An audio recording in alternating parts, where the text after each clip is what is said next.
समस्त दुखों का कारण अज्ञान।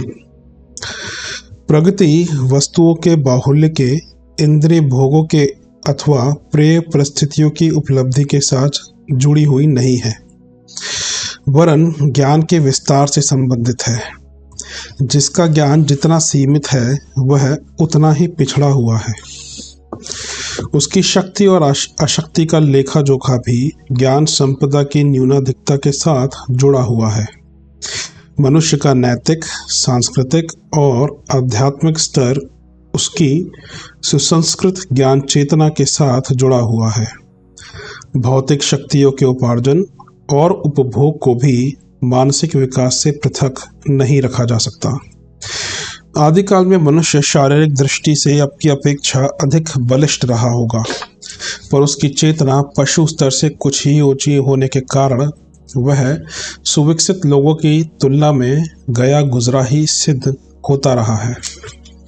अतीत के पिछड़ेपन पर जब एक दृष्टि डालते हैं तो प्रतीत होता है कि चिंतन क्षेत्र में अज्ञान की स्थिति मनुष्य को कितनी कष्टकर और कितनी लज्जास्पद परिस्थितियों में डाले रही है। American museum of natural history के पक्षी विभाग एसोसिएट क्यूरेटर द्वारा प्रकाशित विवरणों से पता चलता है कि न्यूगिनी के आदिम और आदिवासी किस तरह अपने क्षेत्र में आ भटकने वाले लोगों को भून भून कर खा जाते थे। उस क्षेत्र में पक्षियों की खोज में एक खोजी दल जा पहुंचा। पापुआन क्षेत्र के मियाओ कबीले के लोग बड़ी निर्दयी तथा क्रूर कर्मों के लिए प्रसिद्ध हैं। इस क्षेत्र में किसी विशेष सुरक्षा व्यवस्था के बिना किसी को जाने देने की इजाज़त नहीं है, पर वह खोजी दल किसी प्रकार उस क्षेत्र में जा ही पहुंचा और उसके सभी सदस्यों का रोमांचकारी वध हो गया। पादरी आइवो स्केफर उस क्षेत्र में 45 वर्ष से इन नरभक्षियों के बीच प्रभु ईसा का संदेश सुनाने के लिए रहते थे। उन्होंने इन नरभक्षियों को अपने प्रेम एवं सेवा कार्य से प्रभावित कर रखा था।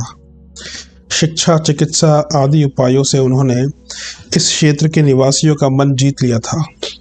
उन्हें वे पवित्र आत्मा समझते थे और किसी प्रकार की हानि पहुंचाने के स्थान पर सम्मान प्रदान करते थे। आरंभ में उस निष्ठावान, धर्मात्मा किंतु क्रियाकुशल पादरी ने बड़ी बुद्धिमत्ता के साथ इन लोगों के बीच अपना स्थान बनाया। स्केफर ने अपनी पुस्तक में लिखा है कि पहली बार जब वे इस इलाके में अपने एक साथी के साथ गए तो उन्हें नरभक्षियों के द्वारा घेर लिया गया। उन देखने वालों ने शोर मचाकर 40-50 योद्धाओं को बुला लिया। वे भाले लेकर आए और चारों ओर से घेरे में लेकर हर्ष नृत्य करने लगे। उन्हें 2 मनुष्यों का, उसमें भी गोरों का ताज़ा मांस खाने को मिलेगा, इस कार्य का श्रेय मिलेंगे। इस खुशी में उन्मत्तों जैसी उछल कूद कर रहे थे। घेरे में आए शिकार अब भाग तो सकते नहीं थे। इस संबंध में वे निश्चित होकर देवता के बलिदान के उद्देश्य से गीत गा रहे थे और हर्ष मना रहे थे। पादरी ने एक युक्ति से काम लिया। उसने थैले में से एक दर्पण निकाला और उसे आदिवासियों के सरदार के सामने कर दिया। उसने जैसे ही अपनी आकृति देखी वह डर गया। दर्पण उन लोगों के लिए सर्वथा नई वस्तु थी। एक एक करके पादरी ने दर्पण सभी को दिखाया।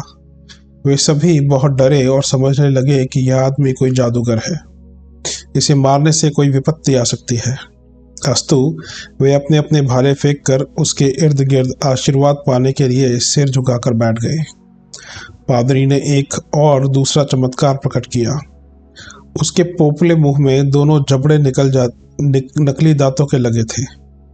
बैठे हुए दर्शकों को संबोधित कर अब उसने एक नया जादू दिखाया। मुंह में से दांतों की बत्ती सी निकाली, दांत उन्हें दिखाए, पोपला मुंह दिखाया और फिर दांतों को मुंह में ठूसकर पहले जैसा मुंह बना लिया। आदिवासी इस चमत्कार को देखकर दंग रह गए और उन्होंने पूरा भरोसा कर लिया कि यह कोई जादुई पुरुष है। इतनी मान्यता बना देने से पादरी का काम बहुत सरल हो गया और वह निश्चिंततापूर्वक अपना काम उस क्षेत्र में करने लगा। काम चलाओ टूटी फूटी आदिवासी भाषा तो उसने पहले ही सीख ली थी। पादरी ने लिखा है कि न्यूगिनी के आदिवासी योद्धा निर्दयी, क्रूर, कष्ट सहिष्णु और भारी अनुदार होते हैं। एक कबीले का अधिकार क्षेत्र जिस पर है उसमें घुसकर यदि किसी दूसरे कबीले का कोई सदस्य भूल से या जानबूझकर कोई पेड़ काट ले तो इतने से ही वे लोग आग बबूला हो जाते हैं और रात को छिपकर उस पर हमला बोल देते हैं। एक बार के हमले का जिक्र करते हुए उन्होंने लिखा है, कांगना मन कबीले के लोगों ने अपने पड़ोसी करारन कबीले की झोपड़ियों पर चढ़ाई करके सोते हुए लोगों को पकड़ लिया और उनमें से 30 के सिर काट कर ले आए। इस विजयोपहार में से एक सिर भेंट करने के लिए वे पादरी के पास भी आए थे।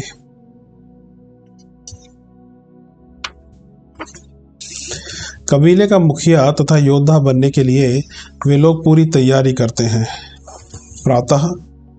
प्रायः 16 वर्ष की उम्र में उसे इसकी परीक्षा में उत्तीर्ण होने के लिए एक जीवित मनुष्य का सिर काटना पड़ता है। अक्सर इस कार्य के लिए अपने ही कबीले की या किसी अन्य कबीले से खरीदी हुई औरत प्रयुक्त की जाती है। थोड़े पालतू पशु, चमड़ा, पक्षियों के पंख आदि देकर औरतें आसानी से खरीदी भी जा सकती हैं। वध उत्सव पर अभागी महिला को देवगृह में ले जाया जाता है, जहां वह नव योद्धा भाले छेद छेद कर उस स्त्री का काम तमाम कर देता है। फिर उसका सिर काटकर सरदार को भेंट करता है। इतना कर लेने पर उसकी गणना कबीले के योद्धा के रूप में होने लगती है। इन्हीं में से पीछे कोई मुखिया भी चुन लिया जाता है। एक बार तो पादरी के यहाँ ठहरे हुए गोरों को घेर लिया और प्रस्ताव किया कि दल की ये गोरी महिला उन्हें वध करने के लिए दे दी जाए। इसके बदले में 20 आदिवासी युवतियाँ उन्हें दे देंगे। इस धर्म संकट को भी बड़ी चतुरतापूर्वक ही टाला जा सका। अतीत में अज्ञान की पिछड़ी हुई परिस्थितियों में मनुष्य रहा है। आज जिस स्थिति पर हम थोड़ा गर्व संतोष कर सकते हैं वह ज्ञान साधन का ही प्रतिफल है। भविष्य में यदि अधिक सुख शांति आनंद उल्लास की परिस्थितियां अभीष्ट हो तो उसके लिए सद्ज्ञान संपदा अर्जन की दिशा में हमारे प्रयास अधिकाधिक तीव्र होने चाहिए। जिन दिनों भारत का स्वर्णिम काल था उन दिनों यहाँ की ज्ञान संपदा अर्जन ही मूर्धन्य स्तर पर पहुंची हुई थी। संसार को स्वर्ग और मनुष्य को देवोपम बनाने के लिए वर्तमान दुर्गति के दलदल से निकलने के लिए ज्ञान साधना में अनवरत रूप से संलग्न रहने की आवश्यकता है। भूत और वर्तमान की तुलना करने से यह स्पष्ट हो जाता है कि ज्ञान के बिना उज्ज्वल भविष्य का कोई और मार्ग नहीं। इस ज्ञान साधना के संबंध में उपनिषदकार ने कहा है, पराची खानी व्यतृणत स्वयंभू परमात्मा ने समस्त इंद्रियों के द्वार बाहर की ओर निर्मित किए हैं, इसलिए ब्रह्म वस्तु ही देखी जा सकती हैं, अंतरात्मा नहीं देखी जाती। किसी मेधावी ने ही अमृतत्व की कामना कर चक्षु आदि को भीतर की ओर प्रेरित कर अंतरात्मा के दर्शन अनुभव किए हैं। हम ब्रह्म जीवन के बारे में, सुव्यवस्थित संसार के बारे में बहुत कुछ जानते हैं, पर आश्चर्य की बात यह है कि अपने संबंध में, अपनी सत्ता और महत्ता के संबंध में बहुत ही कम जानते हैं। बहिर्मुखी जीवन व्यस्त रहता है और यथार्थता के समझने की ना तो आवश्यकता समझता है और ना अवसर पाता है। यदि अपने स्वरूप, लक्ष्य और कर्तव्य का ठीक तरह जान सुधार लिया जाए तो यह साधारण दिखने वाला मानवीय अस्तित्व महानता से सहज ही ओतप्रोत हो जाता है। जीवन यापन करने के लिए हमें 9 उपकरण प्राप्त हैं। पहला नेत्र, दूसरा जिह्वा, तीसरा नासिका, चौथा कान, पांचवा त्वचा, छठा मन, सातवां बुद्धि, आठवां चित्त और नवा अहंकार। इन्हीं के माध्यम से हमें विभिन्न प्रकार का ज्ञान प्राप्त होता है। इस ज्ञान को ही यथार्थ मानते हैं, पर थोड़ी गहराई के साथ देखा जाए तो प्रतीत होगा कि ये सभी उपकरण एक सीमित और सापेक्ष जानकारी देते हैं। इनके माध्यम से मिली जानकारी ना तो यथार्थ होती है और ना पूर्ण। इसलिए अपूर्ण साधनों से मिली जानकारी को सही मान बैठना भूल ही कही जाएगी। वेदांत की भाषा में इस अपूर्ण जानकारी को स्वप्न व मिथ्या कहकर उसकी वस्तु स्थिति पर प्रकाश डाला गया है। संसार में अनेक कारणों से अनेक शब्द कंपन उत्पन्न होते रहते हैं। इन ध्वनि तरंगों की गति भिन्न भिन्न होती है।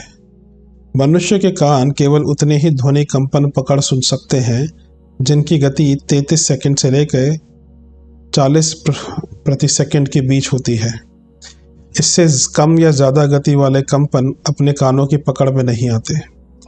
इस परिधि के बाहर विचरण करने वाला प्रवाह इतना अधिक है जिसकी तुलना में सुनाई देने वाले शब्दों को लाख करोड़वां हिस्सा कह सकते हैं। इतनी स्वल्प ध्वनि को सुन सकने वाले कानों को शब्द सागर की कुछ बूंदों का ही अनुभव होता है। शेष के बारे में वे सर्वथा अनजान ही बने रहते हैं। इस अपूर्ण उपकरण के माध्यम से, ध्वनि के माध्यम से विचरण करने वाले ज्ञान को सर्वथा स्वल्प ही कहा जा सकता है और उतने साधन से मिलने वाली जानकारी के आधार पर वस्तु स्थिति समझने का दावा नहीं कर सकते।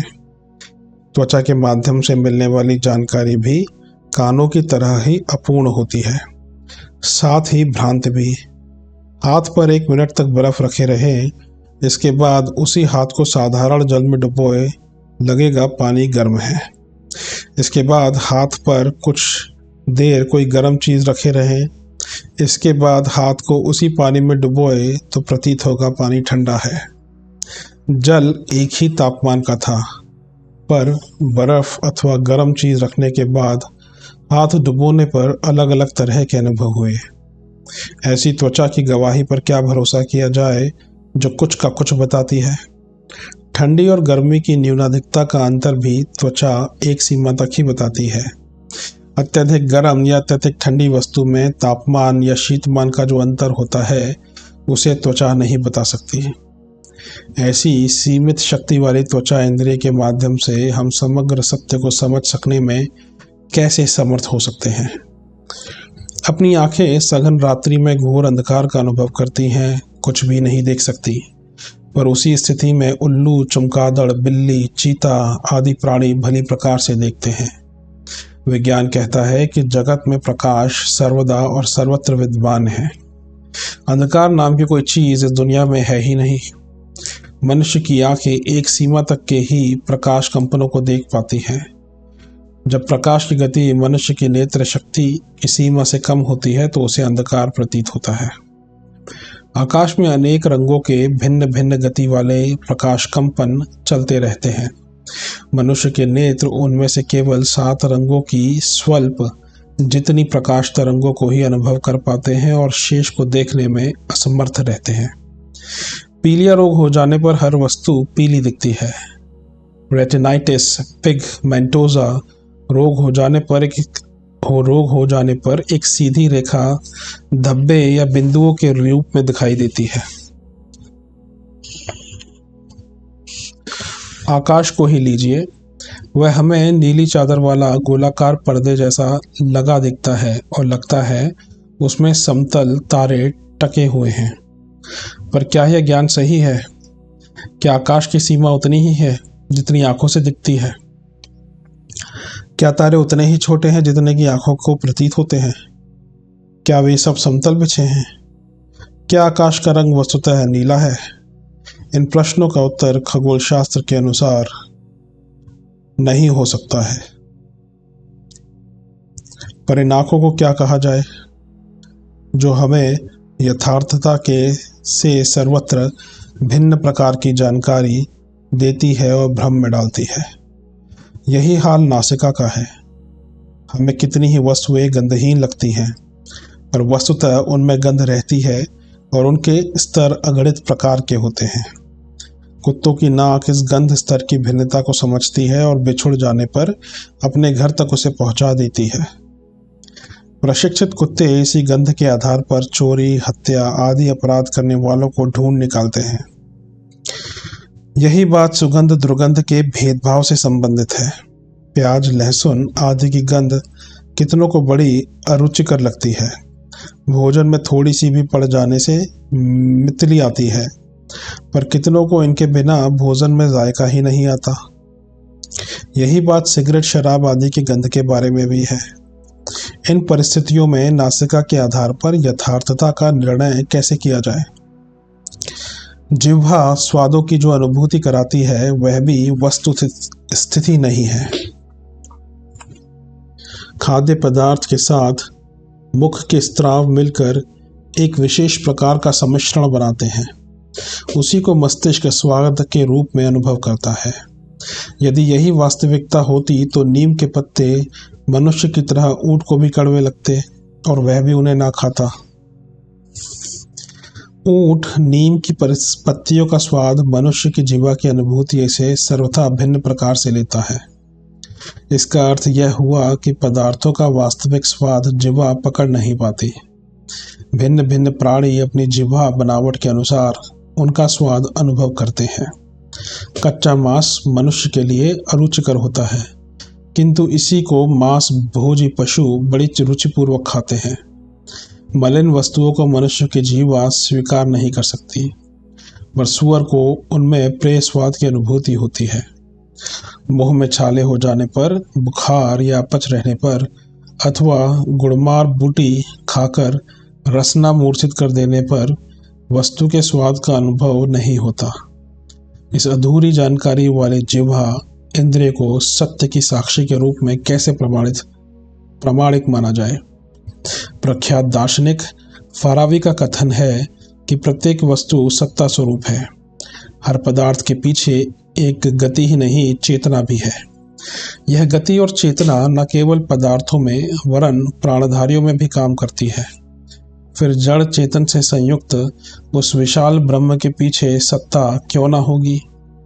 इस संभावना को अनुमान और प्रमाण दोनों से जाना जा सकता है। इसके अतिरिक्त परमात्मा को प्रमाणित करने के लिए और क्या सबूत चाहिए। अपनी अपनी दुनिया वैसी ही नहीं जैसी कि हम उसे देखते हैं। सच तो यह है कि संसार के समस्त पदार्थ कुछ विशेष प्रकार के परमाणुओं की भागती दौड़ती हलचल मात्र हैं। अपनी आंखों की संरचना और मस्तिष्क के क्रियाकलाप जिस स्तर के होते हैं, उसी प्रकार से वस्तुओं की अनुभूति होती है। हमारी आंखें जैसा कुछ देखती हैं, आवश्यक नहीं दूसरों को भी वैसा ही दिखे। दृष्टि के मंद, तीव्र, रुग्ण, निरोग होने की दशा में दृश्य बदल जाते हैं। एक को सामने का दृश्य एक प्रकार का दिखता है तो दूसरे को दूसरी तरह का।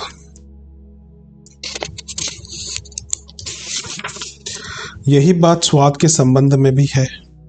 रोगी के मुंह का जायका खराब होने के कारण हर वस्तु कड़वी लगती है। पेट भरा होने या अपच रहने पर स्वादिष्ट वस्तु का भी स्वाद बिगड़ जाता है।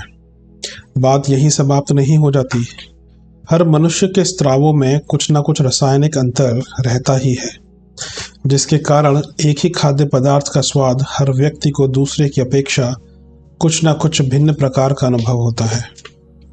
यों नमक, शक्कर आदि का स्वाद मोटे रूप में खारी या मीठा कहा जा सकता है, पर गंभीर निरीक्षण किया जाए तो प्रतीत होगा कि इस खारीपन और मिठास के इतने प्रभेद हैं जितने कि मनुष्य के।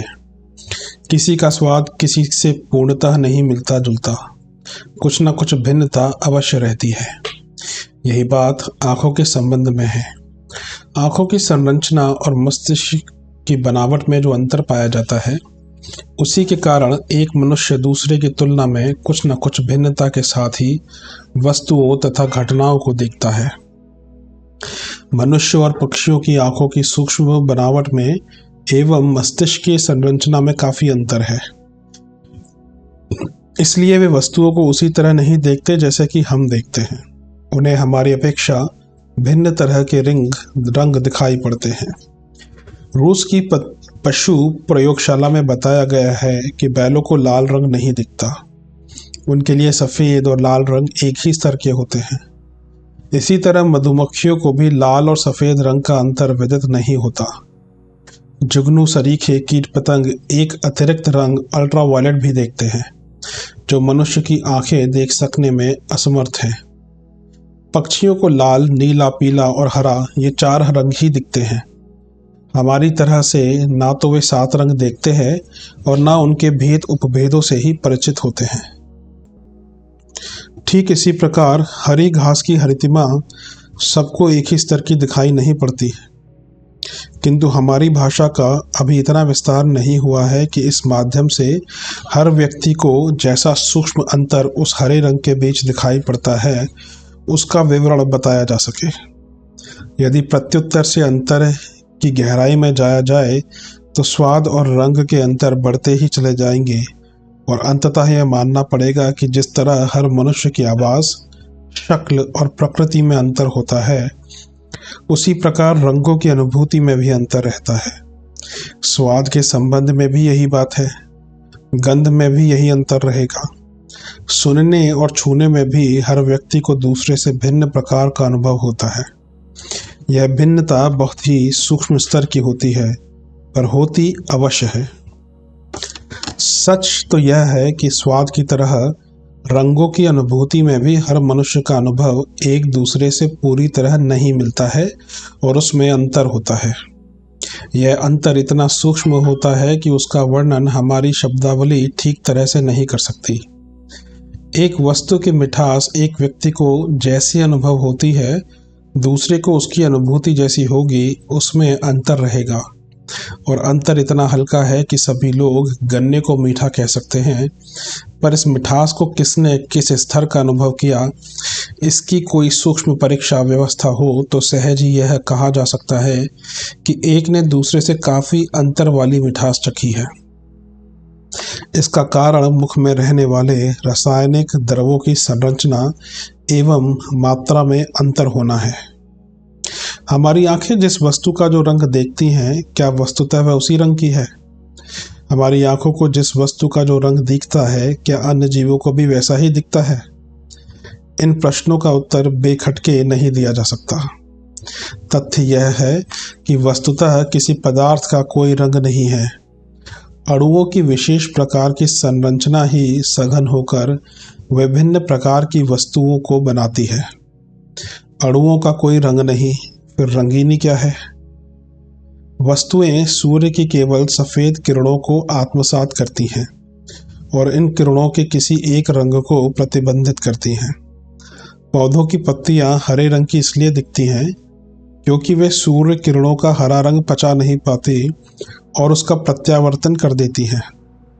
पत्तियों द्वारा किरणों का हरा रंग वापस फेंक देना, यही है उनका हरा रंग दिखाई पड़ना।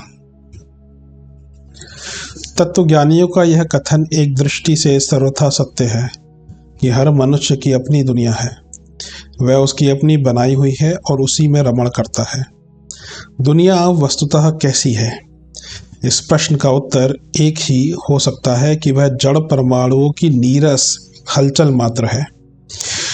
यहाँ अणुओं की धूल बिखरी पड़ी है और वह किन्हीं प्रवाहों में बहती हुई इधर उधर भगदड़ करती रहती है।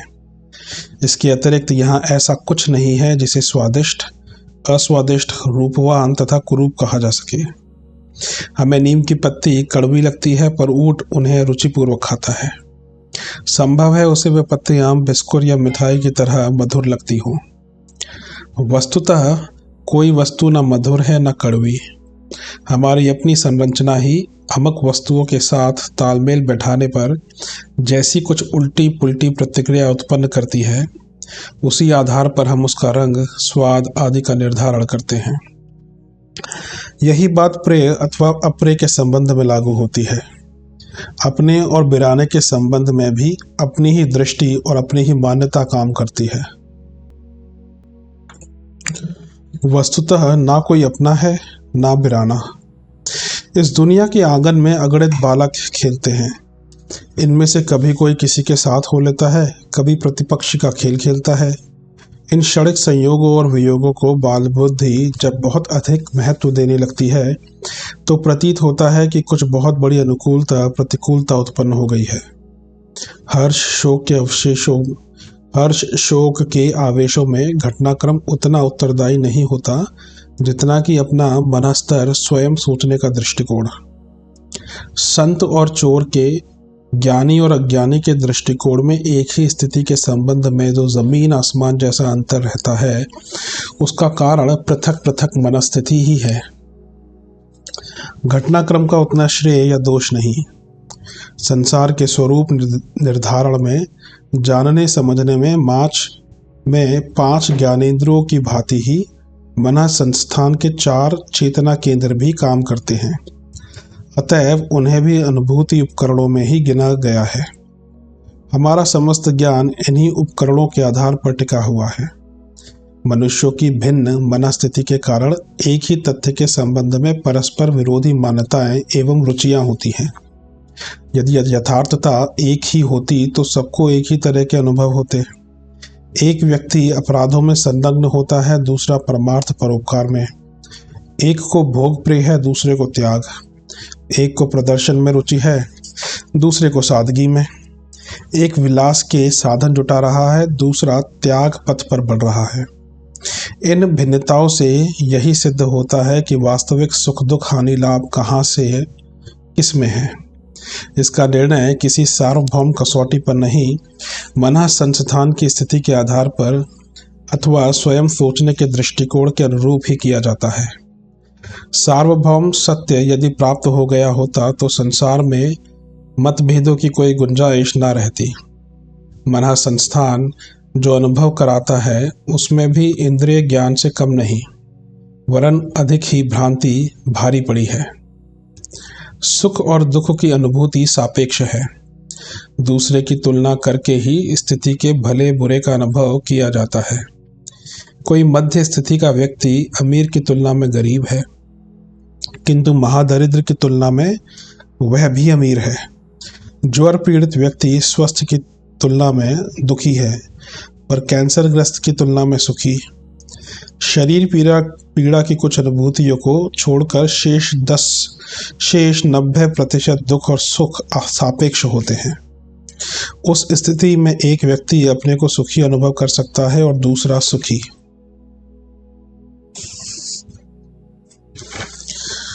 इन विभिन्न निष्कर्षों के आधार पर सत्य को पहचानना कठिन है। संसार पदार्थों से बना है, पदार्थ अणुओं से बने हैं, अणु परमाणुओं से, परमाणु इलेक्ट्रॉन प्रोटॉन न्यूट्रॉन आदि विखंडों से, और वे विखंड तरंगों का घनीभूत रूप है। विज्ञान बताता है कि यह जगत तरंगों का परिणाम है, तरंगमय है, तरंग ही है। शब्द, रूप, रस, गंध, स्पर्श की तन्मात्राएं और विचार, विवेचना, अभिव्यक्ति, अनुभूति, अभिव्यंजना आदि के पीछे केवल तरंगे काम करती हैं। यहाँ तरंगों के अतिरिक्त और कुछ नहीं है। प्रकृति में परम सत्ता का निरंतर संयोग, मिलन, संस्फुरण, आदान प्रदान, आकर्षण विकर्षण ही तरंगे बनकर गतिशील है, और वह गति ही पदार्थ बनकर सामने आती रहती है। जो दिखता है उसके मूल में केवल तरंग स्फुरण के अतिरिक्त और कुछ नहीं है। जो प्रिय अप्रिय है उसमें आत्मानुभूति की मात्रा की घट बढ़ की उथल पुथल के अतिरिक्त और कहीं कुछ नहीं है। जड़ चेतन के समस्त परमाणु एक क्रमबद्ध प्रक्रिया के अनुरूप एक दिशा में चलते जा रहे हैं। उस प्रवाह की हिलोरों का कोई चाहे तो समुद्र तट पर बैठकर आनंद ले सकता है, और कोई भ्रमग्रस्त हर नई लहर के आने को लाभ और जाने की हानि समझता हुआ हंसने रोने का प्रलाप कर सकता है। नियति का क्रम अपने ढंग से चलेगा। किसी के सोचने का क्या तरीका है इसकी उसे परवाह नहीं। हाथी अपनी राह चलेगा ही, कुत्ते उसका स्वागत करें या रोष दिखाएं, उनकी मर्जी। प्रकृति की स्वचालित व्यवस्था हाथी की तरह ही चलेगी। यहाँ हर वस्तु का रूप बदलेगा। आज का सृजन संयोग कल विनाश एवं वियोग का रूप धारण करेगा। अपरिवर्तनवादी आकांक्षा अधूरी ही रहेगी। यहाँ स्थिरता के लिए कोई स्थान नहीं है। जो संग्रह एवं स्थायित्व के अभिलाषी हैं, उन्हें निराशा भरे पश्चाताप के अतिरिक्त और क्या हाथ लगेगा। दुखों का कारण। वस्तु स्थिति को न जानने के कारण ही विविध भांति के दुख संताप उत्पन्न हुए। महर्षि वशिष्ठ ने भगवान राम को दुखों का कारण अज्ञान बताते हुए उससे मुक्त होने का उपाय ज्ञान साधना ही बताया है। योग वशिष्ठ का वचन है, आधयो व्याधयश्चैव द्वय दुखस्य कारणम तन्निवृत्तिः सुखम विद्यात् ततक्ष्यो मोक्ष उच्यते। आदि व्याधि अर्थात मानसिक और शारीरिक, ये दो ही प्रकार के दुख इस संसार में हैं।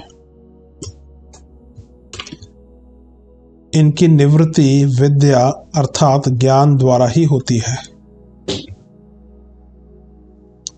इस दुख निवृत्ति का नाम ही मोक्ष है।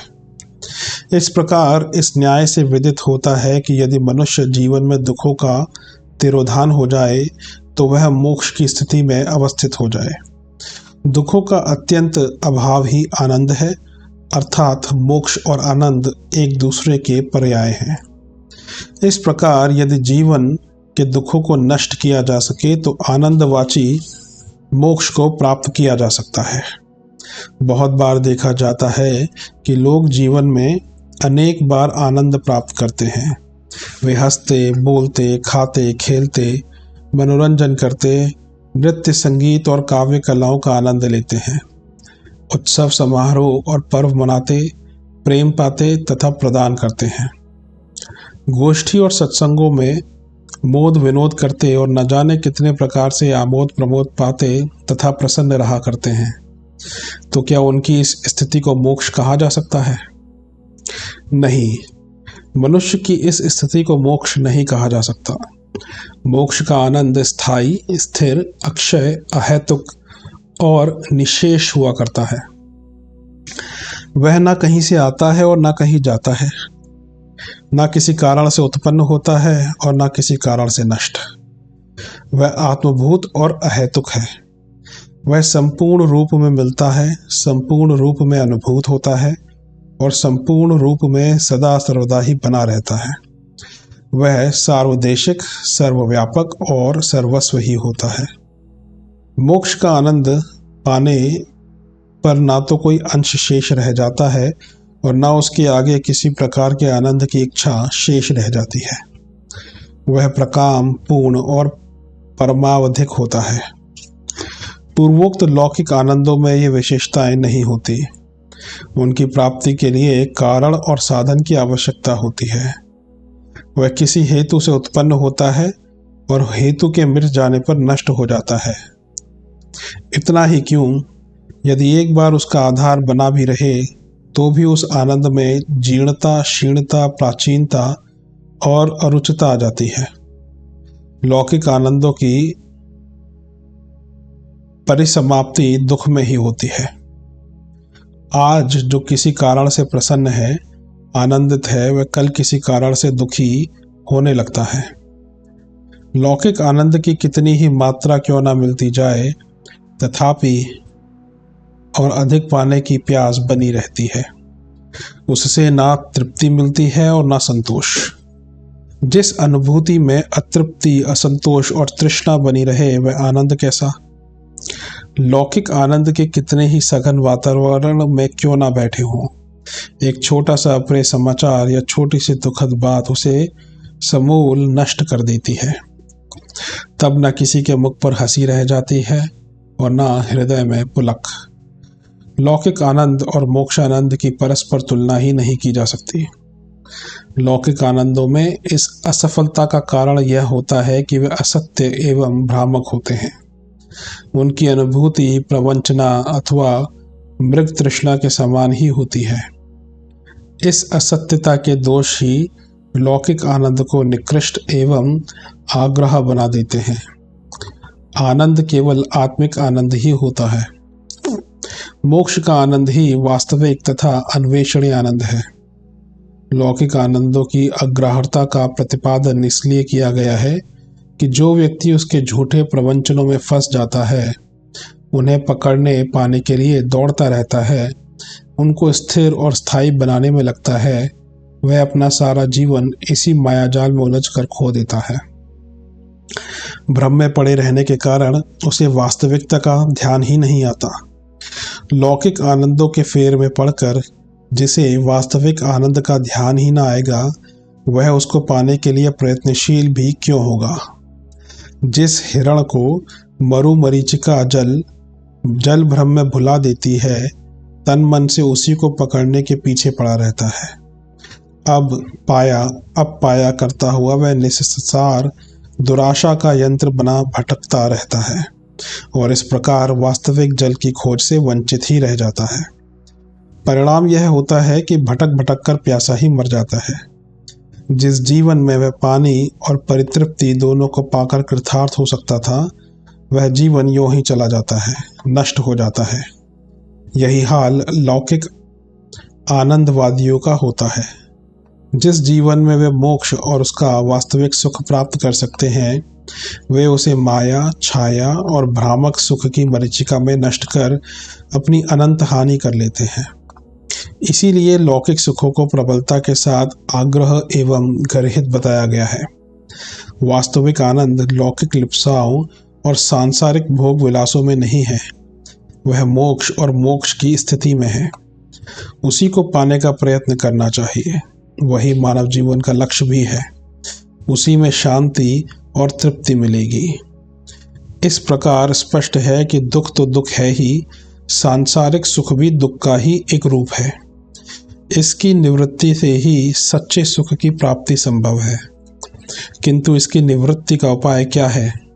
इसके लिए पुनः योग वशिष्ठ में कहा गया है, ज्ञानान्नीर दुख खतामिति ज्ञानादज्ञान संशयः ज्ञानादेव परा सिद्धिर्ना न्यस माद्राम वस्तुतः। हे राम, ज्ञान से ही दुख दूर होते हैं, ज्ञान से अज्ञान का निवारण होता है। ज्ञान से ही परम सिद्धि प्राप्त होती है और किसी उपाय से नहीं। और भी आगे बताया गया है, प्रज्ञाम विज्ञात विज्ञेयम सम्यग दर्श नमाधयः न दहन्ति वनम वर्षा सिक्त मग्नि शिखा इव। जिसने जानने योग्य को जान लिया और विवेक दृष्टि प्राप्त कर ली, उसी ज्ञानी को दुख उसी प्रकार त्रासक नहीं होते जिस प्रकार वर्षा से भीगे जंगल को अग्निशिखा नहीं जला पाती। तत्व ज्ञान क्या है? अब यहाँ पर ज्ञान का स्वरूप जानने से पूर्व यह जान लेना आवश्यक है कि आखिर दुख की उत्पत्ति होती किन कारणों से है।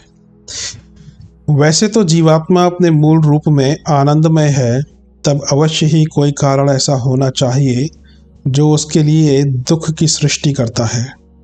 उसको भी योग वशिष्ठ में इस प्रकार बताया गया है, देह दुखम विदुवर्या धिमाध्याख्याम वासनामयम मौखर्य मूले हिते विद्या तत्वज्ञाने परीक्षया। शारीरिक दुखों को व्याधि और मानसिक दुखों को आदि कहते हैं।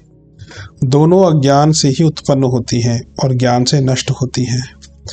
संसार के सारे दुखों का एकमात्र हेतु अविद्या अथवा अज्ञान ही है। जिस प्रकार प्रकाश का अभाव अंधकार है और अंधकार का अभाव प्रकाश होता है, उसी प्रकार ज्ञान का अभाव अज्ञान और अज्ञान का अभाव ज्ञान होना स्वाभाविक है। जिस प्रकार ज्ञान का परिणाम सुख, शांति और आनंद है, उसी प्रकार अज्ञान का फल दुख, अशांति और शोक संताप होना चाहिए। यह युग युग का अनुभूत तथा अन्वेषित सत्य है कि दुखों की उत्पत्ति अज्ञान से ही होती है। संसार के सारे विद्वान, चिंतक एवं मनीषी जन इस बात पर एकमत पाए जाते हैं। इस प्रकार सार्वभौमिक और सार्वजनिक रूप से प्रतिपादित तथ्य में संदेह की गुंजाइश रह ही नहीं जाती। अपना मत देते हुए चाणक्य ने लिखा, अज्ञान के समान मनुष्य का कोई और दूसरा शत्रु नहीं है। विश्वविख्यात दार्शनिक प्लेटो ने कहा है, अज्ञानी रहने से जन्म ना लेना ही अच्छा है, क्योंकि अज्ञान ही समस्त विपत्तियों का मूल है। शेक्सपियर ने लिखा है, अंधकार अज्ञान एक ही है, अज्ञान ही अंधकार है। जीवन की समस्त विकृतियों, अनुभव होने वाले दुखों, उलझनों और अशांति आदि का मूल कारण मनुष्य का अपना ज्ञान ही होता है। यही मनुष्य का परम शत्रु है। अज्ञान के कारण मनुष्य भी अन्य जीव जंतुओं की तरह अनेक दृष्टियों से हीन अवस्था में ही पड़ा रहता है। ज्ञान के अभाव में जिनका विवेक मंद ही बना रहता है, उनके जीवन में अंधकार में भटकते हुए तरह तरह के त्रास आते रहते हैं। अज्ञान के कारण ही मनुष्य को वास्तविक कर्तव्यों की जानकारी नहीं हो पाती, इसलिए वह गलत मार्गों पर भटक जाता है और अनुचित कर्म करता हुआ दुख का भागी बनता है। इसलिए दुखों से निवृत्ति पाने के लिए यदि उनके कारण अज्ञान को मिटा दिया जाए तो निश्चय ही मनुष्य सुख का वास्तविक अधिकारी बन सकता है। अज्ञान का निवारण ज्ञान द्वारा ही हो सकता है। शीत उसकी विपरीत वस्तु आग द्वारा ही दूर होता है। अंधकार की परिसमाप्ति प्रकाश द्वारा ही संभव है। इसलिए ज्ञान प्राप्ति का जो भी उपाय संभव हो उसे करते रहना चाहिए। ज्ञान का सच्चा स्वरूप क्या है? केवल कतिपय जानकारियों को ही ज्ञान नहीं माना जा सकता। सच्चा ज्ञान वह है जिसको पाकर मनुष्य आत्मा परमात्मा का साक्षात्कार कर सके, अपने साथ इस संसार को पहचान सके, उसे सत और असत कर्मों की ठीक ठीक जानकारी रहे और वह जिसकी प्रेरणा से असत मार्ग को त्याग कर सन्मार्ग पर असंदिग्ध रूप से चल सके। कुछ शिक्षा और दो चार शिल्पों को ही सीख लेना भर अथवा किन्हीं उलझनों को सुलझा लेने भर की बुद्धि ही ज्ञान नहीं है। ज्ञान वह है जिससे जीवन मरण, बंधन मुक्ति, कर्म कर्म और सत्य असत्य का न केवल निर्णय ही किया जा सके, वरन ग्रहणी को पकड़ा और अग्रहणी को छोड़ा जा सके। वह ज्ञान आध्यात्मिक ज्ञान ही है। अज्ञान की स्थिति में कर्मों का क्रम बिगड़ जाता है। संसार में जितने भी सुख दुख आदि द्वंद्व हैं, वे सब कर्मों के फल होते हैं। अज्ञान द्वारा अपकर्म होना स्वाभाविक ही है और तब उनका दंड मनुष्य को भोगना ही पड़ता है। इतना ही क्यों, सकाम भाव के लिए सत्कर्म सुख के फलस्वरूप में परिपक्व होते हैं और असत्य होने से कुछ ही समय में दुख रूप में परिवर्तित हो जाते हैं। इसलिए कर्म ही अधिकतर बंधनों अथवा दुख को मनुष्य पर आरोपित कराते हैं। सुख का केंद्र और स्रोत आत्मा। किसी की यह धारणा सर्वथा मिथ्या है कि सुख का निवास किन्हीं पदार्थों में है।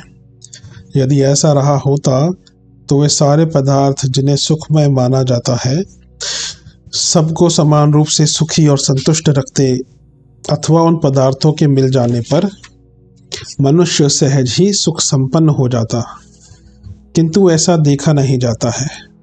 संसार में ऐसे लोगों की कमी नहीं है जिन्हें संसार के वे सारे पदार्थ प्रचुर मात्रा में उपलब्ध हैं जिन्हें सुख का आधार माना जाता है। किंतु ऐसे संपन्न व्यक्ति भी असंतोष, अशांति, अतृप्ति अथवा शोक संतापों से जलते देखे जाते हैं। उनके उपलब्ध पदार्थ उनका दुख मिटाने में जरा भी सहायक सिद्ध नहीं हो पाते।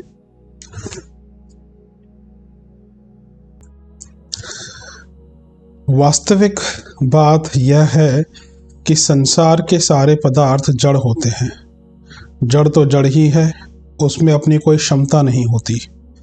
ना तो जड़ पदार्थ किसी को स्वयं सुख दे सकते हैं और ना दुख, क्योंकि उनमें ना तो सुखद तत्व होते हैं ना दुखद तत्व, और ना उनमें सक्रियता ही होती है जिससे वे किसी को अपनी विशेषता से प्रभावित कर सके।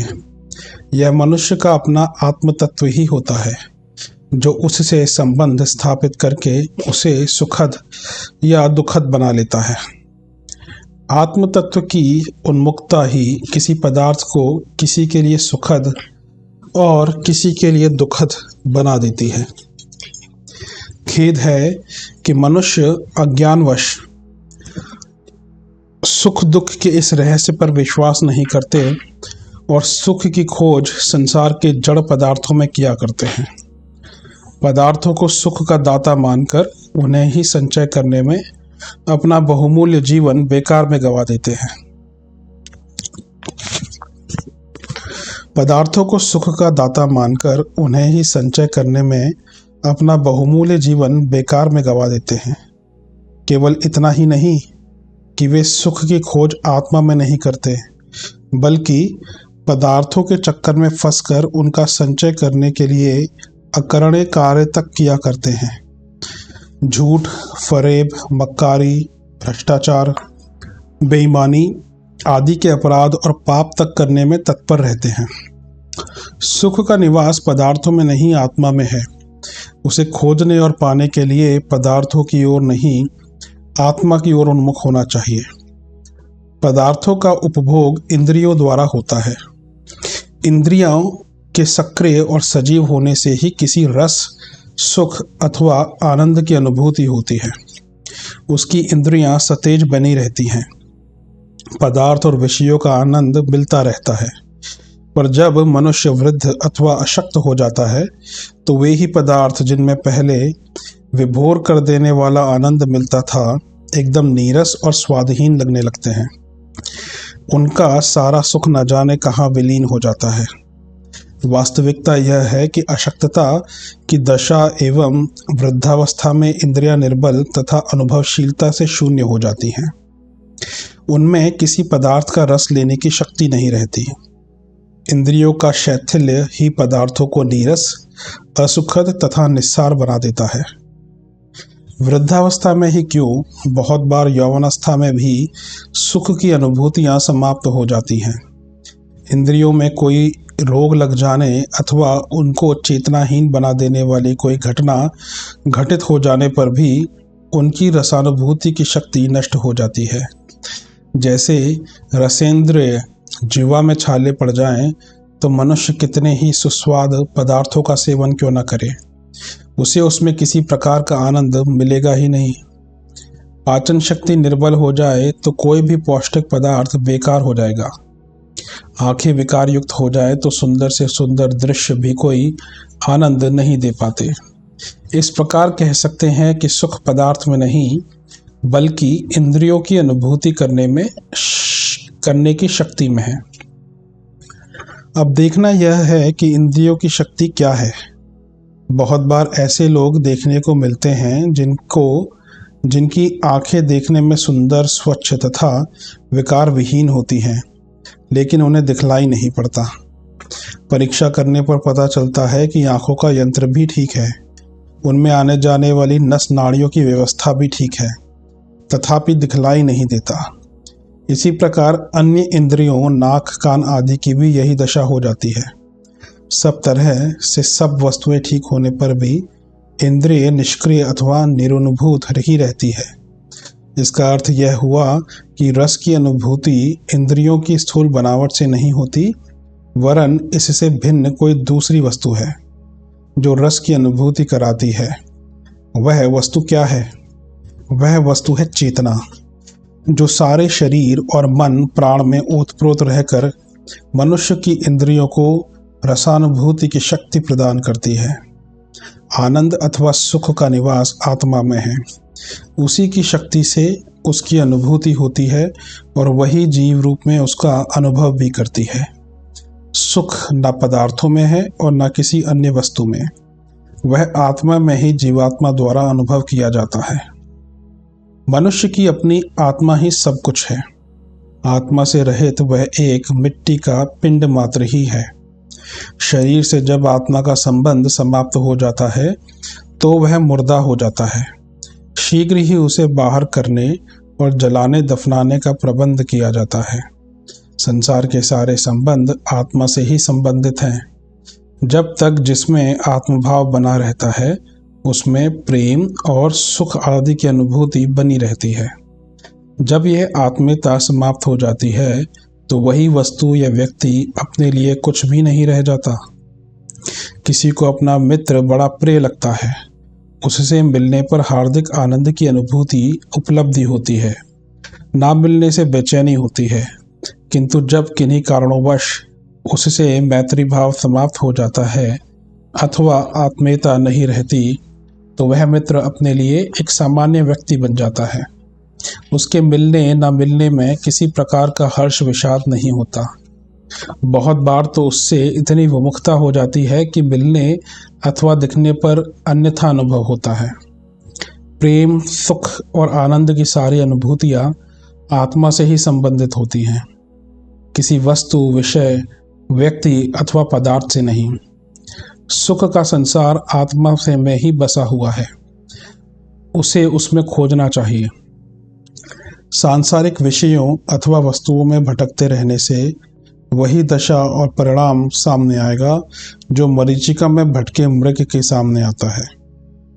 मनुष्य की अपनी विशेषता ही उसके लिए उपयोगिता तथा स्नेह सौजन्य उपार्जित करती है। विशेषता समाप्त होते ही मनुष्य का मूल्य भी समाप्त हो जाता है। तब वह ना तो किसी के लिए आकर्षक रह जाता है और ना प्रिय। इस बात को समझने के लिए सबसे अधिक निकट रहने वाले माँ और बच्चे को ले लीजिए। माता से जब तक बच्चा दूध पाता रहता है, उसके शरीर से अवयव की तरह चिपटा रहता है। उसे माँ से असीम प्रेम होता है। जरा देर को भी वह माँ से अलग नहीं हो सकता। माँ उसे छोड़कर कहीं गई नहीं कि वह रोने लगता है। किंतु जब इसी बालक को अपनी सुरक्षा तथा जीवन के लिए माँ की गोद और दूध की आवश्यकता नहीं रहती अथवा रोग आदि के कारण माँ की यह विशेषता समाप्त हो जाती है, तो बच्चा उसकी जरा भी परवाह नहीं करता। वह अलग भी रहने लगता है और स्तन के स्थान पर शीशी से बहल भी जाता है।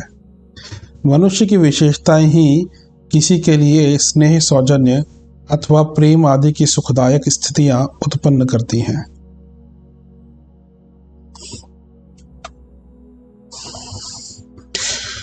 मनुष्य की इस विशेषता का स्रोत क्या है? इसका स्रोत भी आत्मा के सिवाय और कुछ नहीं है। बताया जा चुका है कि आत्मा से पृथक मनुष्य शव से अधिक कुछ नहीं होता। जो शव है, मुर्दा है अथवा अचेतन या जड़ है, उसमें किसी प्रकार की प्रेमोत्पादक विशेषता के ना होने का प्रश्न ही नहीं उठता। मनुष्य के मन, प्राण और शरीर तीनों का संचालन, नियंत्रण तथा पोषण आत्मा की सूक्ष्म सत्ता द्वारा ही होता है। आत्मा और इन तीनों के बीच जरा सा व्यवधान आते ही सारी व्यवस्था बिगड़ जाती है।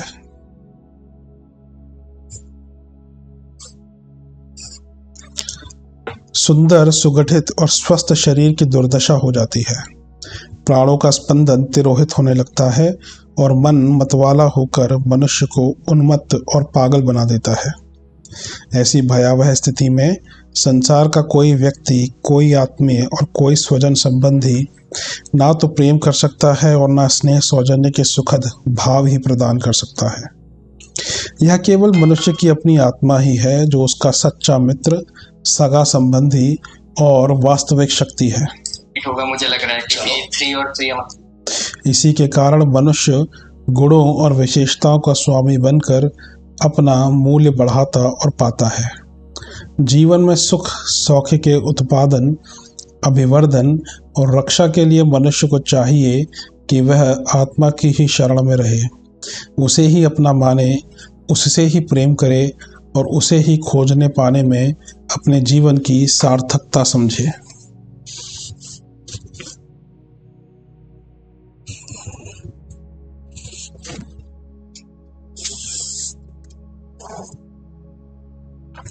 सुख का निवास किसी व्यक्ति, विषय अथवा पदार्थ में नहीं है, उसका निवास आत्मा में ही है। संसार के सारे पदार्थ जड़ और प्रभावहीन हैं। किसी को सुख दुख देने की उनमें अपनी क्षमता नहीं होती। पदार्थों अथवा विषयों में सुख दुख का आभास उनके प्रति आत्मभाव के कारण ही होता है। आत्मभाव समाप्त हो जाने पर वह अनुभूति भी समाप्त हो जाती है। हमारी आत्मा ही विभिन्न पदार्थों पर अपना प्रभाव डालकर उन्हें आकर्षक तथा सुखद बनाती है। अन्यथा संसार के सारे विषय, सारी वस्तुएं, सारे पदार्थ और सारे भोग नीरस, निस्सार और निरुपयोगी हैं। जड़ होने से सभी कुछ कुरूप तथा आग्रह है। जिस पदार्थ के साथ जितने अंशों में अपनी आत्मा घुली मिली रहती है, उतने ही अंशों में वह पदार्थ प्रिय, सुखदायी और ग्रहणीय बना रहता है। और आत्मा का संबंध जिस पदार्थ से जितना कम हो जाता है वह उतना ही अपने लिए कुरूप और अप्रिय बनता जाता है। आनंद और प्रियता का संबंध पदार्थों से नहीं स्वयं आत्मा से ही होता है। अस्तु आत्मा को ही प्यार करना चाहिए, उसे ही तेजस्वी और प्रभावशील बनाना चाहिए, जिससे हमारा संबंध उसी से दृढ़ हो और उसके सानिध्य से ही संसार में प्रेम और सुख दे सकें। हमारी अपनी आत्मा ही ज्ञान विज्ञान का केंद्र है, सुख शांति का मूल आधार है, उन्नति और समृद्धि का बीज उसी में छिपा है। स्वर्ग और मुक्ति का आधार भी वही है। कल्प वृक्ष बाहर नहीं, अपनी आत्मा में ही अवस्थित है। आत्मा में ही सब कुछ है और आत्मा स्वयं ही सब कुछ है। उसे ही सर्वस्व और सारे सुखों का मूल और शांति का स्रोत मानकर उसकी उपासना करनी चाहिए। जिसने आत्मा को अपना बना लिया उसने मानो संसार को अपना बना लिया। जिसने आत्मा को देख लिया उसने सब कुछ देख लिया, और जिसने आत्मा को प्राप्त कर लिया उसने निश्चय ही सारे सुख, सारे सौख्य और सारे रसानंद का एक साथ एक स्थान पर सदा के लिए ग्रहण पा लिया। आत्मा में केंद्रित प्रेता को वस्तुओं में खोजना अबुद्धिमता है। जड़ पदार्थों में ना कुछ सुखद है और ना कुछ दुखद। इस तथ्य की थोड़ी सी खोजबीन करने पर सहज ही जाना जा सकता है। सुख के लिए प्रेता के लिए कस्तूरी मृग की तरह बाहर मारे मारे फिरने की अपेक्षा अंतर्मुखी हुआ जा सकता है। दिल के पीछे ताड़ छिपा होने के इसी आश्चर्य को माया कहा जाता है। माया और कुछ नहीं, केवल वह अज्ञान है जो बाहरी, मोटी, सामने की तात्कालिक बातों को ही देखता है और कुछ गहराई में उतरकर वस्तु स्थिति समझने का कष्ट उठाने के लिए तत्पर नहीं होता। तत्वदर्शी ऋषियों ने अनंत सुख शांति की ओर अंगुली निर्देश करते हुए कहा है, अन्वेषक प्रकाश को भीतर की ओर मोड़ दो। कार्लाइल प्रभृति पाश्चात्य दार्शनिक भी यही कहते रहे हैं, टर्न द सर्चलाइट इनवर्ड्स। वस्तुओं और व्यक्तियों में कोई आकर्षण नहीं है। अपनी आत्मीयता जिस किसी से भी जुड़ जाती है वही प्रिय लगने लगता है। यह तथ्य कितना स्पष्ट किंतु कितना गुप्त है। लोग अमुक व्यक्ति या अमुक वस्तु को रुचिर व मधुर मानते हैं और उसे पाने के लिए आकुल व्याकुल रहते हैं। प्राप्त होने पर वह आकुलता जैसे ही घटती है वैसे ही वह आकर्षण तिरोहित हो जाता है। किसी कारण यदि ममत्व हट या घट जाए तो वही वस्तु जो कल तक अत्यधिक प्रिय प्रतीत होती थी और जिसके बिना सब कुछ नीरस लगता था, अब बेकार और निकम्मी लगने लगेगी। वस्तु या व्यक्ति वही, किंतु प्रियता में आश्चर्यजनक परिवर्तन बहुधा होता रहता है। इसका कारण एकमात्र यही है कि ममता का आकर्षण कम हो गया। यह तथ्य समझ लिया जाए तो ममता का आरोपण करके किसी भी वस्तु या व्यक्ति को कितने ही समय तक प्रिय पात्र बनाए रखा जा सकता है। यदि यह आरोपण क्षेत्र बढ़ता चला जाए तो अपने प्रिय पात्रों की मात्रा एवं संख्या आश्चर्यजनक रीति से बढ़ती चली जाएगी और जिधर भी दृष्टि डाली जाएगी उधर ही रुचिता व मधुरता बिखरी पड़ी दिखाई देगी तथा जीवन क्रम में आशाजनक आनंद उल्लास भर जाएगा। आत्मविद्या के इस रहस्य को जानकर भी लोग अनजान बने रहते हैं। आनंद की खोज में प्रिय पात्रों के पीछे मारे मारे फिरते हैं। यदि इस माया मरीचिका को छोड़ दिया जाए, जिसे प्रिय पात्र बनाना हो उसी पर ममता बिखेर दी जाए, तो केवल वे ही व्यक्ति प्रिय पात्र रह जाएंगे जिनकी घनिष्ठता, समीपता और मित्रता वस्तुतः हितकर है। बिछुड़ने एवं खोने पर प्रायः दुख होता है। यदि समझ लिया जाए कि मिलन की तरह वियोग एवं जन्म की तरह मृत्यु भी अवश्यंभावी है, तो उसके लिए पहले से ही तैयार रहा जा सकता है। श्वास लेते समय भी यह विदित रहता है कि उसे कुछ ही क्षण पश्चात छोड़ना पड़ेगा। इसलिए श्वास प्रश्वास की दोनों क्रियाएं समान प्रतीत होती हैं। ना एक में दुख होता है ना दूसरी में सुख। एक का मरण दूसरे का जन्म है। मृत्यु के रुदन के साथ ही किसी घर का जन्मोत्सव बंधा हुआ है। व्यापार में एक को नफा तब होता है जब दूसरे को घाटा पड़ता है।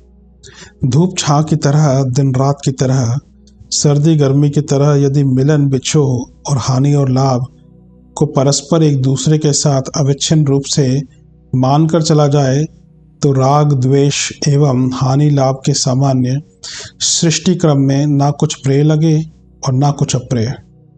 हमारा अज्ञान ही है जो अकारण हर्षोन्मत्त एवं शोक संतप्त आवेश के ज्वार भाटे में उछलता भटकता रहता है। यदि मायाबद्ध अशुभ चिंतन से छुटकारा मिल जाए और सृष्टि के अनवरत जन्म वृद्धि विनाश के अनिवार्य क्रम को समझ लिया जाए तो मनुष्य शांत, संतुलित, स्थिर, संतुष्ट एवं सुखी रह सकता है। ऐसी देवोपम मनोभूमि पल पल में स्वर्गीय जीवन की सुखद संवेदनाएं सम्मुख प्रस्तुत किए रह सकती हैं। चिंतन में समाया हुआ माया विकार ही है जो समुद्र तट पर बैठे अज्ञानी बालक के ज्वार से प्रसन्न और भाटा से अप्रसन्न होने की तरह हमें उद्विग्न बनाए रहता है। मल मूत्र की गठरी के ऊपर प्रकृति ने एक आकर्षक खोल चढ़ाया हुआ है ताकि वह घृणित पिटारा सर्वत्र दुर्गंध बिखेरता ना फिरे। लोग इस आवरण पर मुग्ध हो जाते हैं, रूप यौवन पर लट्टू होते हैं। सौंदर्य की शाश्वत प्यास सुकोमल पुष्प से लेकर बाल सुलभ भोलेपन तक सर्वत्र सहज ही तृप्त की जा सकती है, पर विकारी दृष्टि के साथ जुड़ी हुई कामुक लिप्सा नर नारियों को बेतरह उद्विग्न करती रहती है और उन्हें ना चलने योग्य मार्ग पर चलाती है। मूत्र त्याग के घृणित अंगों की तनिक सी खुजली ना जाने किससे क्या क्या नहीं करा लेती। यदि मोहांध दृष्टि का पर्दा उठ सका होता तो शारीरिक रूप यौवन की यौन लिप्सा की मदोन्मत्तता का नशा सहज ही उतर जाता और पंचभूतों से बने जड़ कलेवर के पीछे आत्मा की ज्योति जगमगाती दिखती। कामुकता का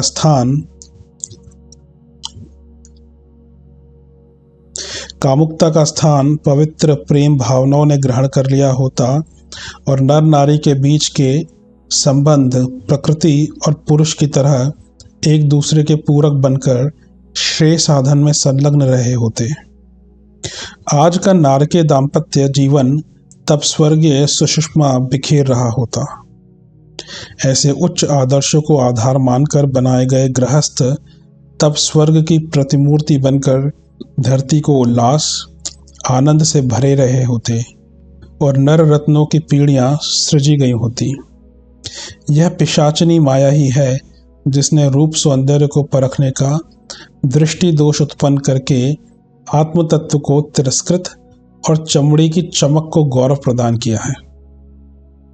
अपना स्वरूप, अपना लक्ष्य, अपना कर्तव्य यदि मनुष्य समझ सका होता तो उसका चिंतन और कर्तृत्व अत्यंत उच्च कोटि का होता। ऐसे नर को नारायण कहा जाता और उसके चरण जहाँ भी पड़ते वहीं धरती धन्य हो जाती। पर अज्ञान के आवरण को क्या कहा जाए जिसने हमें नर पशु के स्तर पर देखने और उसी प्रकार की रीति नीति अपनाने के लिए निकृष्टता के गर्त में धकेल दिया है। माया का यही आवरण हमें नारकीय यातनाएं सहन करते हुए जीवन व्यतीत करने के लिए विवश करता है। संसार को जैसा कि हम देखते समझते हैं वह पूर्व प्रचलित भ्रांत धारणाओं पर और मस्तिष्क सहित इंद्रियों के ज्ञान पर आधारित है।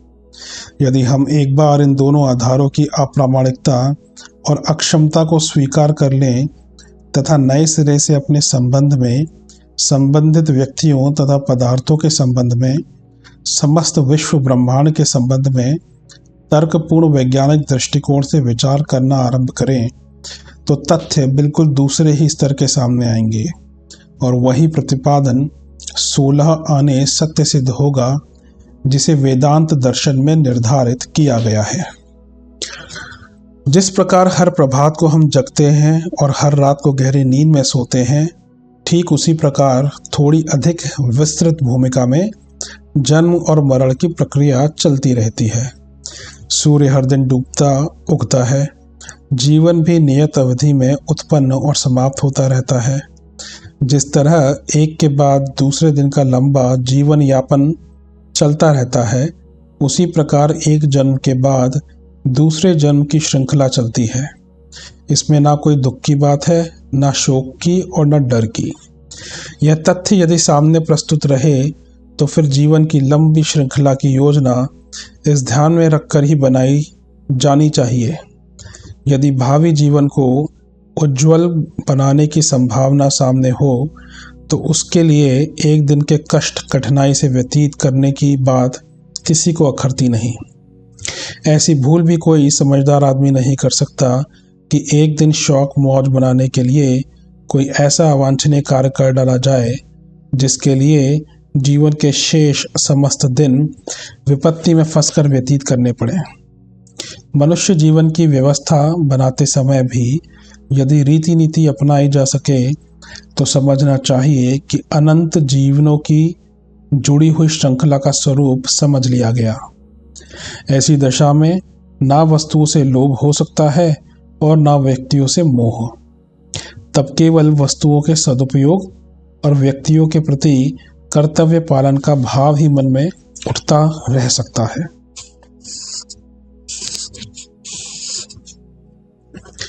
एक जन्म को ही पूरा जीवन मान बैठने से मनुष्य आज ही जी भरकर शौक मौज करने के लिए आतुर होता है और भविष्य को अंधकारमय बनाता है। यदि अनंत जीवन में एक एक जन्म को एक एक दिन की तरह नगण्य महत्व का माना जाए तो फिर विद्यार्थी के विद्याध्ययन एवं पहलवान और कृषक की तरह अनवरत कष्ट सहन करने के लिए उत्साह बन पड़ेगा और उज्ज्वल भविष्य की आशा में आज की कठिनाइयों को तुच्छ माना जाएगा। पर होता ऐसा कहाँ है? इसका कारण वर्तमान को ही सब कुछ मान बैठने का मायावादी अज्ञान ही है। इसी में फंसकर मनुष्य दुर्बुद्धि अपनाता और पाप कर्म करता है।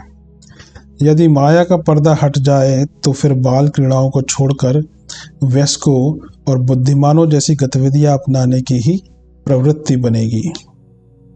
हम सब सराय में ठहरे हुए मुसाफिरों की तरह ही दिन व्यतीत कर रहे हैं। जल प्रवाह में बहते हुए तिनकों की तरह ही इकट्ठे हो गए हैं। जब मिल ही गए तो सराय के नियमों का, सड़क पर चलने के कानूनों का, क्षेत्र के नागरिक कर्तव्यों का पालन करना ही पड़ेगा। इस दृष्टि के विकसित होने पर यह अज्ञान हट जाता है कि कोई हमारा है या हम किसी के हैं। सब ईश्वर के हैं और ईश्वर ही सबका हितु है। प्रत्येक प्राणी अपनी कर्म रज्जु में बंधा अपनी धुरी पर घूम रहा है। समय का परिपाक बहुतों को परस्पर जुड़ाता और बिछुड़ाता रहता है। यह सत्य यदि समझ में आ जाए तो न किसी के मोह बंधन में बंधा जाए न बांधा जाए। आत्मीयता के विस्तार द्वारा संपन्न होने वाला प्रेम हर किसी पर परिपूर्ण मात्रा में बिखेरा जाए, पर उसमें विवेक का समुचित पुट रहे। परिवारी लोगों के प्रति अत्यधिक आसक्ति, पक्षपात और मोह के कारण उन्हें अनुचित लाभ देने की जो प्रवृत्ति पाई जाती है, उससे हर किसी का घोर अहित होता है। मुफ्त में अनावश्यक सहायता पाकर परिवार के लोग मुफ्तखोर बनते हैं और अपने श्रम साधनों से जो लोक मंगल संभव था उससे समाज को वंचित रहना पड़ता है तथा व्यक्ति परमार्थ का कल्याणकारी लाभ लेने से वंचित रह जाता है। यह माया बंधनों का परिणाम ही है, जिसने मोह जाल में जकड़कर विश्व हित को श्रेय साधना से वंचित करके पूर्णता के लक्ष्य तक पहुंचने में भारी व्यवधान प्रस्तुत किया है। वस्तुएं हमें इसलिए मिलती हैं कि उनका श्रेष्ठतम सदुपयोग करके उनसे अपने एवं समाज के कल्याण की व्यवस्था बनाई जाए। साधन जड़ जगत के अंग हैं और वे रंग रूप बदलते हुए इस जगत की शोभा बढ़ाते रहने के लिए हैं। उन्हें अपने गर्व गौरव का, विलास वैभव का आधार बनाकर संग्रह करते चलें, अहंकार का पोषण, तृष्णा की तुष्टि अथवा विलासिता के अभिवर्धन में ही धन को, शारीरिक मानसिक विभूतियों को नियोजित रखते जाएं, तो उत्कृष्ट जीवन जी सकने का द्वार अवरुद्ध ही बना रहेगा। संकीर्ण और स्वार्थी जिंदगी ही जी जा सकेगी और इस कुचक्र में वह सुर दुर्लभ अवसर निरर्थक ही चला जाएगा। शरीर और मन को अपना आपा मान बैठाना और उसकी वासनाओं तृष्णाओं की पूर्ति में इतना निमग्न हो जाना कि आत्मा का स्वरूप और लक्ष्य पूरी तरह विस्मृत हो जाए, यह दूरदर्शितापूर्ण नहीं है। शारीरिक और मानसिक उपलब्धियों के लिए जितना श्रम किया जाता है और मनोयोग लगाया जाता है, जोखिम उठाया जाता है, उतना ही विनियोग यदि आत्मोत्कर्ष के लिए, आत्मबल संपादन के लिए लगाया जा सके तो मनुष्य इसी जीवन में महामानव बन सकता है। वह उन विभूतियों को करतलगत कर सकता है जो देवदूतों में पाई जाती हैं। इतना उच्च कोटि का लाभ छोड़कर नगण्य सी लिप्साओं में डूबे हुए ना करने योग्य काम करना, उनसे उनके कटु कर्म का परिपाक सहना किसी विवेकवान के लिए उपयुक्त ना होगा। किंतु देखा जाता है कि अधिकतर व्यक्ति उचित छोड़कर अनुचित का, लाभ छोड़कर हानि का रास्ता अपनाते हैं। इसे क्या कहा जाए, यह माया का खेल ही है, जिससे भ्रमित होकर मनुष्य जल में थल और थल में जल देखने की तरह हानि को लाभ और लाभ को हानि समझता है। अपने पैरों पर आप कुल्हाड़ी मारता है। अपनी दुर्बलताओं के कारण ही मनुष्य माया विमुग्ध होकर अपने उच्च स्तर से अधपतित होता है और दुखद क्लेश भरा नरक भोगता है। अन्यथा मनुष्य को इस विश्व के साथ संपर्क बनाकर सुखानुभूति कराने वाले जो 3 उपकरण मिले हैं, उनका ठीक तरह उपयोग किया जा सके तो जीवन अति सुंदर और मधुर बन सकता है। इन 3 उपकरणों के नाम हैं अंतरात्मा, मन और इंद्रिय समूह। इंद्रियों की बनावट ऐसी अद्भुत है कि दैनिक जीवन की सामान्य प्रक्रिया में ही उन्हें पग पग पर असाधारण सरसता अनुभव होती है। पेट भरने के लिए भोजन करना स्वाभाविक है। भगवान की कैसी महिमा है कि उसने दैनिक जीवन की शरीर यात्रा भर की नितांत स्वाभाविक प्रक्रिया को कितना सरस बना दिया है। उपयुक्त भोजन करते हुए जीव को कितना रस मिलता है और चित्त को उस अनुभूति से कैसी प्रसन्नता होती है। आँख का साधारण काम है वस्तुओं को देखना, ताकि हमारी जीवन यात्रा ठीक तरह चलती रह सके। पर आँख में कितनी अद्भुत विशेषता भर दी है कि वे रूप, सौंदर्य, कौतुक, कुतूहल जैसी रस भरी अनुभूतियां ग्रहण करके चित्त को प्रफुल्लित बनाती है। संसार में उत्पादन, परिपुष्टि, विनाश का क्रम नितांत स्वाभाविक है। मध्यवर्ती स्थिति में हर चीज तरुण होती है और सुंदर लगती है। क्या पुष्प, क्या मनुष्य, हर किसी को 3 स्थितियों से होकर गुजरना पड़ता है। मध्यकाल सौंदर्यमय लगता है।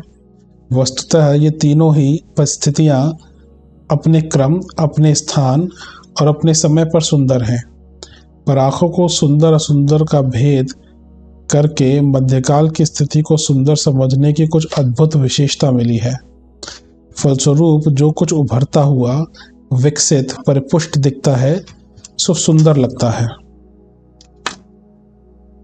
सुंदर असुंदर का तात्विक दृष्टि से यहाँ कुछ भी अस्तित्व नहीं है, पर हमारी अद्भुत आंखें ही हैं जो अपनी सौंदर्य अनुभूति वाली विशेषता के कारण हमारे दैनिक जीवन से संबंधित समीपवर्ती वस्तुओं में सौंदर्य वाला भाग देखती, आनंद अनुभव करती, उल्लसित और पुलकित होती हैं, चित्त को प्रसन्न करती हैं। इसी प्रकार जननेंद्रिय की प्रक्रिया है।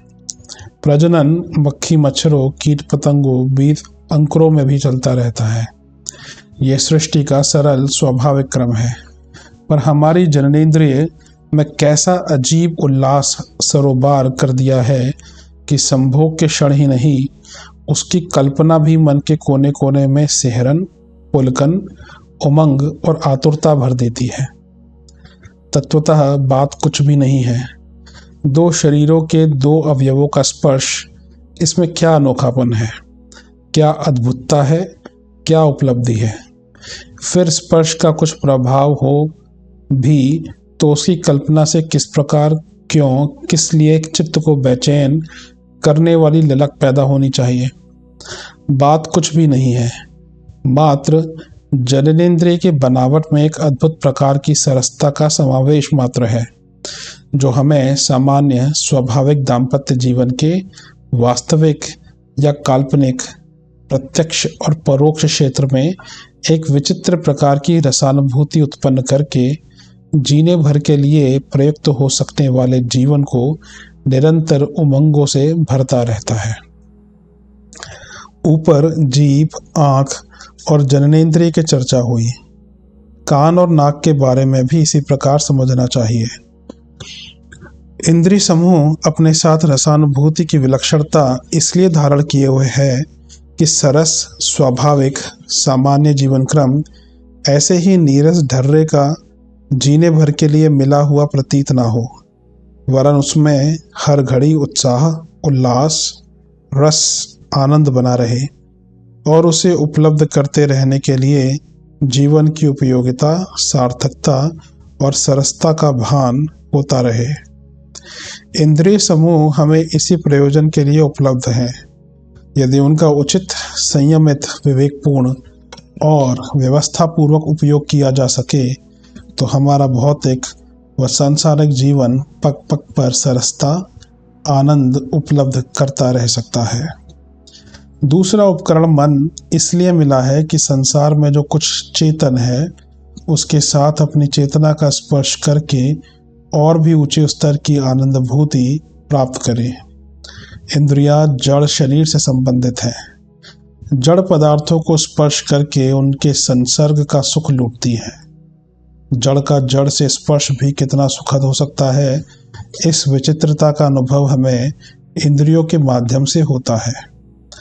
चेतन का चेतन के साथ, जीवधारी का जीवधारी के साथ स्पर्श संपर्क होने से मित्रता, ममता, मोह, स्नेह, सद्भाव, घनिष्ठता, दया, करुणा, मुदिता जैसी अनुभूतियां होती हैं। प्रतिकूल परिस्थितियों में द्वेष, घृणा जैसे भाव भी उत्पन्न होते हैं, पर उनका अस्तित्व है इसलिए कि मित्रता के वातावरण में संपर्क, संसर्ग का आनंद बिखरता रहे। यदि अंधकार ना हो तो प्रकाश की विशेषता ही नष्ट हो जाती है।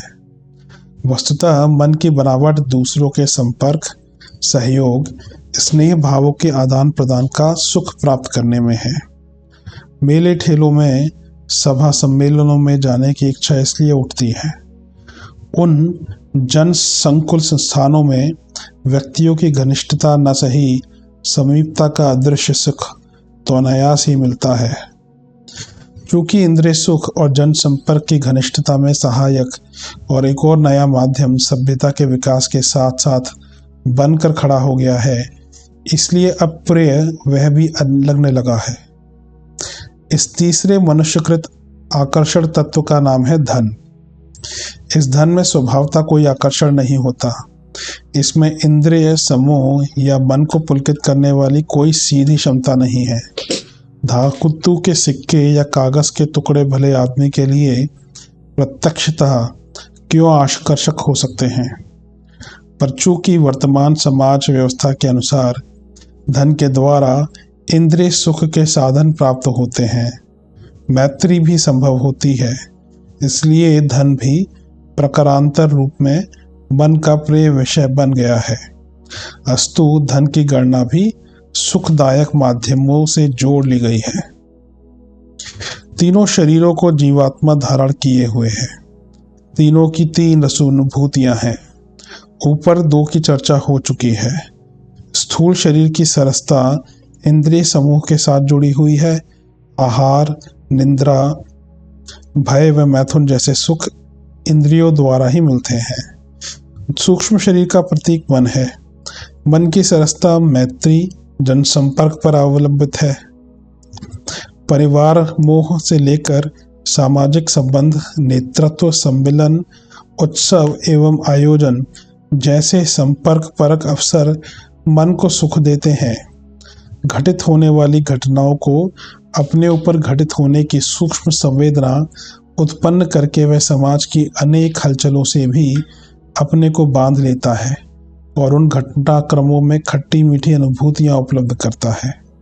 उपन्यास, सिनेमा, अखबार, रेडियो आदि मन को इसी आधार पर आकर्षित करते और प्रिय लगते हैं। तीसरा रसानुभूति उपकरण है अंतरात्मा। उसका कार्यक्षेत्र कारण शरीर है। उसमें उत्कृष्टता, उत्कर्ष, प्रगति और गौरव की प्रवृत्ति रहती है, जो उच्च भावनाओं के माध्यम से चरितार्थ होती है। मनुष्य की श्रेष्ठता और सन्मार्गगामिता प्रखर होती रहे, इसके लिए उसमें भी एक रसानुभूति विद्यमान है। उसका नाम है वर्चस्व, यशकामना, नेतृत्व एवं गौरव प्रदर्शन। उस आकांक्षा से प्रेरित होकर मनुष्य अगणित प्रकार की सफलताएं प्राप्त करता है, ताकि वह स्वयं दूसरों की तुलना में अपने आप को श्रेष्ठ, पुरुषार्थी, पराक्रमी और बुद्धिमान अनुभव करके सुख प्राप्त करे और दूसरे लोग भी उसकी विशेषताओं व विभूतियों से प्रभावित होकर उसे यश और मान प्रदान करें। संक्षेप में यह मनुष्य के 3 शरीरों की 3 रसानुभूतियों की चर्चा हुई। हमारी अगणित योजनाएं, इच्छाएं, आकांक्षाएं, गतिविधियां इन्हीं 3 मूल प्रवृत्तियों के इर्द गिर्द घूमती है। जो कुछ मनुष्य सोचता और करता है उसे 3 भागों में विभक्त किया जा सकता है। भगवान ने ये 3 उपहार जीवन को सरसता से भरा पूरा रखने के लिए दिए हैं। साथ ही उनका अस्तित्व इसलिए भी है कि व्यक्ति निरंतर सक्रिय बना रहे। इन सुखानुभूतियों को प्राप्त करने के लिए उसके तीनों शरीर निरंतर जुटते रहें। आलस्य, अवसाद की उदासीनता, नीरसता की स्थिति सामने आकर खड़ी ना हो जाए और जीवन को आनंद रहित और भार रूप ना बना दे। सक्रियता के आधार पर चल रहे सृष्टि क्रम को अवरुद्ध ना कर दे। अंतरात्मा, मन और इंद्रिय समूह को यदि सही मार्ग पर चलने का अवसर मिलता रहे तो जीवन हर्षोल्लास के साथ व्यतीत हो सकता है। भूल मनुष्य की तब आरंभ होती है जब वह इन तीनों रसानुभूतियों को अमर्यादित होकर अनावश्यक मात्रा में अतिशीघ्र बिना उचित मूल्य चुकाए प्राप्त करने के लिए आतुर हो उठता है और लूट खसोट की मनोवृत्ति अपनाकर अवांछनीय गतिविधियां अपना लेता है। विग्रह इसी से उत्पन्न होता है। पाप का कारण यही उतावली है। जीवन में अव्यवस्था और अस्तव्यस्तता इसी से उत्पन्न होती है। पतन इसी भूल का परिणाम है।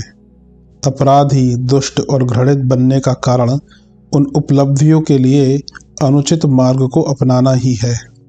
उतावला व्यक्ति आतुरता में विवेक खो बैठता है और औचित्य को भूलकर बहुत जल्दी अधिक मात्रा में उपयुक्त सुखों को पाने के लिए असंतुष्ट होकर एक प्रकार से उच्छृंखल हो उठता है। यह अमर्यादित स्थिति उसके लिए विपत्ति बनकर सामने आती है। सरल स्वाभाविक रीति से जो शांतिपूर्वक मिलता रह सकता था, वह भी हाथ से चला जाता है और शारीरिक रोग, मानसिक उद्वेग, सामाजिक तिरस्कार, आर्थिक अभाव तथा आत्मिक अशांति के संकटों से घिरा हुआ जीवन नरक बन जाता है। अधिक के लिए उतावला मनुष्य सरसता, स्वाभाविकता को भी खोकर उल्टा शोक, संताप, कष्ट, क्लेश एवं अभाव, दारिद्र्य में फंस जाता है। आमतौर से मनुष्य यह भूल करते हैं। इसी भूल को माया, अज्ञान, अविद्या आदि नामों से पुकारते हैं। यह भूल ही ईश्वर प्रदत्त पग पग पर मिलती रहने वाली सरसता से वंचित करती है और इसी के कारण जीव ऊंचा उठने के स्थान पर नीचे गिरता है। अध्यात्म विद्या का उद्देश्य मनुष्य के चिंतन और कर्तव्य को अमर्यादित न होने देना व अवांछनीयता न अपनाने के लिए आवश्यक विवेक और साहस उत्पन्न करना है। मनुष्य अपने अस्तित्व को, लक्ष्य को एवं व्यवहार को सही तरह समझे, सही मार्ग को अपनाकर सही परिणाम उपलब्ध करते हुए प्रगति के पथ पर निरंतर आगे बढ़ता चले व अपूर्णता से पूर्णता में विकसित हो, यही मार्गदर्शन करना, इसका व्यवहारिक समाधान प्रस्तुत करना आत्मविद्या का मूल प्रयोजन है।